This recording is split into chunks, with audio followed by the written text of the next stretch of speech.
1 Samuel, chapitre 9. Il y avait un homme de Benjamin nommé Kis, fils d'Abiel, fils de Tseror, fils de Bécorat, fils d'Aphiar, fils d'un Benjamite. C'était un homme fort et vaillant. Il avait un fils du nom de Saül, jeune et beau, plus beau qu'aucun des enfants d'Israël, et les dépassant tous de la tête. Les ânesse de Kis, père de Saül, s'égarèrent.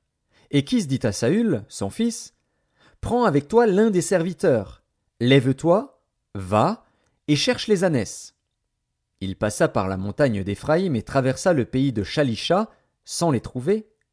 Ils passèrent par le pays de Shalim, et elles n'y étaient pas. Ils parcoururent le pays de Benjamin, et ils ne les trouvèrent pas. Ils étaient arrivés dans le pays de Tsuf, lorsque Saül dit à son serviteur qui l'accompagnait, « Viens, retournons, de peur que mon père, oubliant les ânesses, ne soit en peine de nous. » Le serviteur lui dit, « Voici, il y a dans cette ville un homme de Dieu, et c'est un homme considéré. Tout ce qu'il dit ne manque pas d'arriver. Allons-y donc. Peut-être nous fera-t-il connaître le chemin que nous devons prendre. » Saül dit à son serviteur, « Mais si nous y allons, que porterons-nous à l'homme de Dieu? Car il n'y a plus de provisions dans nos sacs, et nous n'avons aucun présent à offrir à l'homme de Dieu.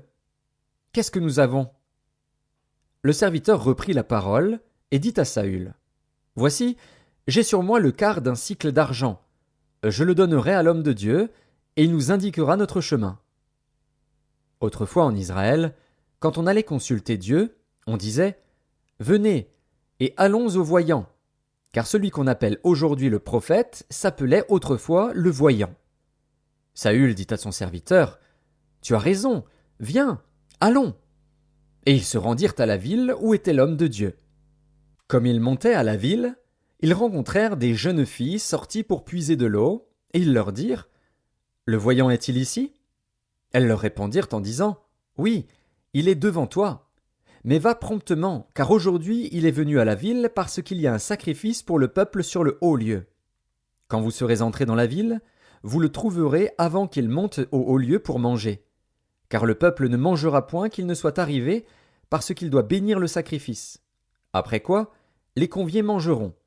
Montez donc, car maintenant vous le trouverez. » Et ils montèrent à la ville. Ils étaient arrivés au milieu de la ville, quand ils furent rencontrés par Samuel qui sortait pour monter au haut lieu. Or, un jour avant l'arrivée de Saül, l'Éternel avait averti Samuel en disant, « Demain, à 7 heures, je t'enverrai un homme du pays de Benjamin, et tu l'oindras pour chef de mon peuple d'Israël. Il sauvera mon peuple de la main des Philistins. Car j'ai regardé mon peuple, parce que son cri est venu jusqu'à moi. » Lorsque Samuel eut aperçu Saül, l'Éternel lui dit, « Voici l'homme dont je t'ai parlé.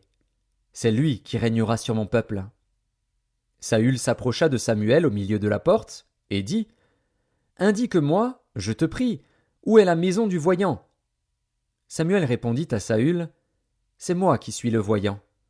Monte devant moi au haut lieu, et vous mangerez aujourd'hui avec moi.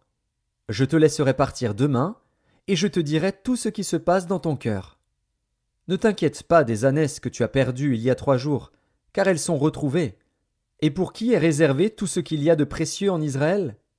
N'est-ce pas pour toi et pour toute la maison de ton père? » Saül répondit, « Ne suis-je pas benjamite, de l'une des plus petites tribus d'Israël?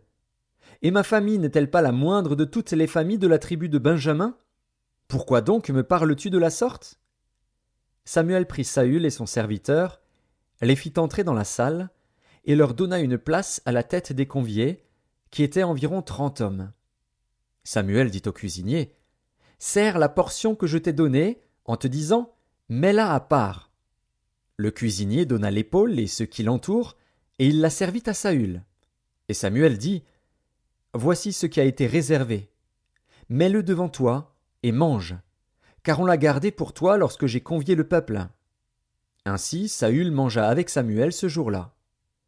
Ils descendirent du haut lieu à la ville, et Samuel s'entretint avec Saül sur le toit. Puis ils se levèrent de bon matin, et, dès l'aurore, Samuel appela Saül sur le toit, et dit, « Viens, et je te laisserai partir. » Saül se leva, Et ils sortirent tous deux, lui et Samuel. Quand ils furent descendus à l'extrémité de la ville, Samuel dit à Saül, « Dis à ton serviteur de passer devant nous. » Et le serviteur passa devant. « Arrête-toi maintenant, reprit Samuel, et je te ferai entendre la parole de Dieu. »